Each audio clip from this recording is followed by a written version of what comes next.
Hey, if you'd like YouTube, welcome back to another episode of Dead Man's Chest. Okay, this episode I thought I would step up my testing game, show you guys what I use to test my parameters, and basically this is it.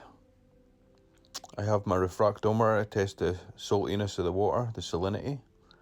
I've got the Red Sea Pro nitrate phosphate test kit, sulfur, KH, calcium and magnesium. And these do a great job, however I do find that the Red Sea Pro test kits are a little confusing and I don't really like using them. Basically for that reason, it's probably why I hardly ever test for phosphates and nitrates. But due to the problems I've been having in the tank, those aren't a problem because they're running at zero all the time anyway, hence why I'm having the dinoflagellate problem. So I thought it'd be a good idea to upgrade my test kits and find out exactly what's going on in the tank. So decided to get rid of this Red Sea and upgrade with the NIOS nitrate test kit. This is a really good test kit and I've used it and it's way easier than the Red Sea. Also add in strontium, iodine, potassium, just so that I have a broader range of test kits and know exactly what's going on in the reef. So like I said, I'm definitely going to step up my testing game and keep a reef log. Also decided it was about time I upgraded and got some of these HANA test kits. So I've got the ultra low phosphate test kit and the alkalinity test kit. So with all this, I'm hoping to have a better understanding of exactly what's going on with my water quality, and in the end result, hopefully I'm going to have a better looking reef tank. So that's my New Year's resolution, my reef illusion, is to step up my testing game and to actually test more often. So I plan on testing alkalinity at least once a week, and everything else maybe bi-weekly. But yep, so hopefully with this little lot I'll be able to know exactly what's going on with my water.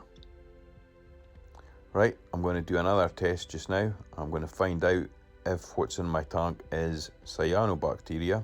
As in the previous video, a lot of you said that it could be cyano. I don't think it is. However, I will do a test and we'll find out exactly what it is.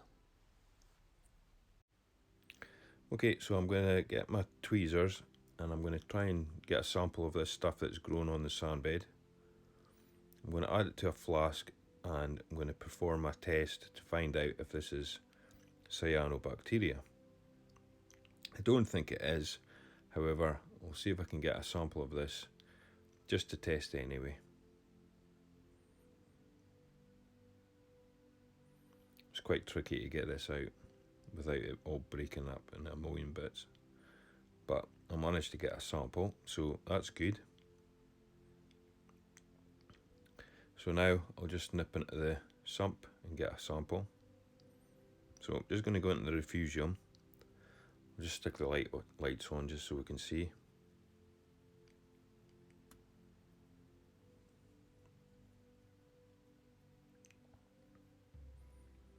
Right, just get you down there.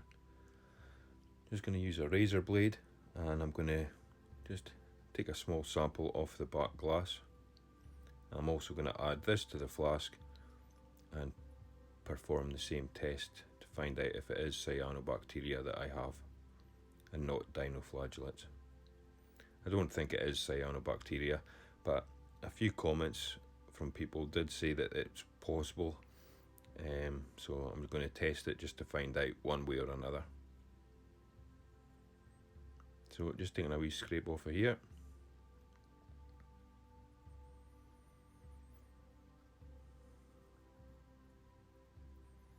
There we go.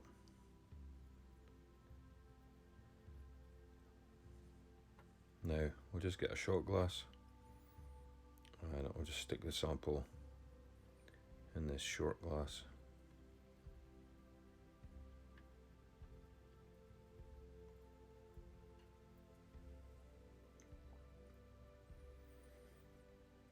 pop.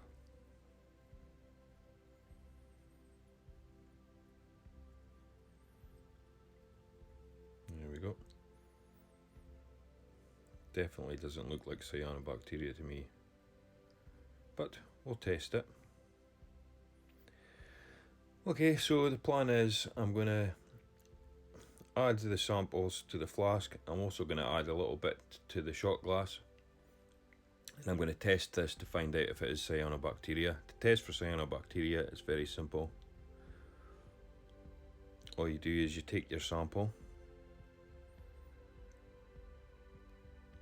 Now, I think what I'll do is I'll tear this in half, and I'll put half in this shot glass and half in the flask. You can also test for cyanobacteria using 40% alcohol, and the reaction's kind of the same as the hydrogen peroxide. However, I prefer using the hydrogen peroxide to get I just think it's a better test. It's more reliable, I think. But I'll do both just now, just to compare, see what happens. Just add the sample from the sandbed to the flask.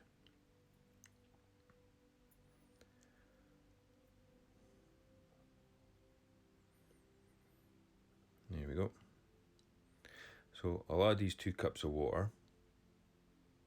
So you add 2 cups of water to 1 ml a litre of 3% hydrogen peroxide. If it is cyanobacteria, what will happen is you'll leave it for 24 hours.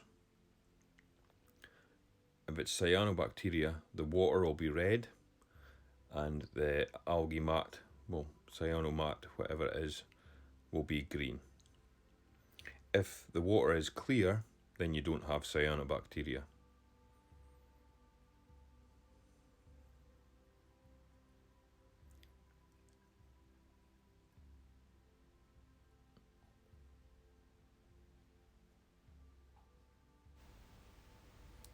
Okay, so now I'll go ahead and I'll add the vodka to the shot glass, and basically just perform the same kind of test. However, I do find that the hydrogen peroxide is far more reliable in determining if you have got cyanobacteria, but we'll try this as well, just as a backup, just in case, and just to see if it shows a different result to the hydrogen peroxide, which I don't think it will, but we'll soon see. Just pop that down.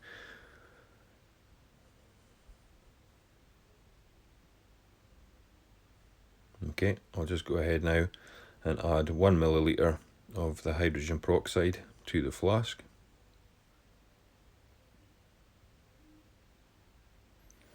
Spirulina bacteria has a different cell structure. It's a bit like a corkscrew, whereas the cyanobacteria has a different cell structure, and with the hydrogen peroxide it breaks it down far more easily than spirulina, and this is what the breaking down, this is what causes the water to go red, and if it goes red, then that's how you determine that you've got cyanobacteria. If it doesn't go red, then it's something else. It could be spirulina algae, or it could be diatoms. I'll just give us a little mix up. And now basically what you do is just set this aside and leave it for 24 hours.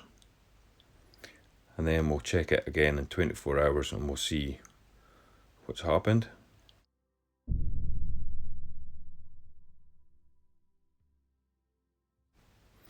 Okie dokie, it's been 24 hours. As you can see, the water's crystal clear. It's not red. The vodka's not red. And it's clear through there. So it's 100% this is not cyanobacteria.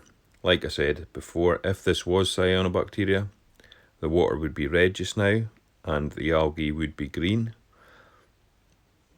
because the hydrogen peroxide and the vodka would break down the cells and it would turn the liquid red. But this is definitely not Cyanobacteria. It's possible it could be spirulina bacteria. If it is, this is easy treated with the likes of ChemiClean. The tank is looking a lot better. It's been about a week. And what I've done is everything that I said I would do in the previous video. I've taken on board a lot of your comments and feedback. And I've increased my nutrient level. So my phosphate is currently at 0.08. My nitrates are now sitting at round about 6. I'm going to continue to get them to rise a bit higher, and hopefully that will get rid of this dino once and for all. The sump is certainly looking a lot better, the display is looking better, and I'm confident that within another week or so we should have this problem well and truly under control. Okay, that's it for this episode. Thanks for watching, shipmates, and until the next one, bye bye.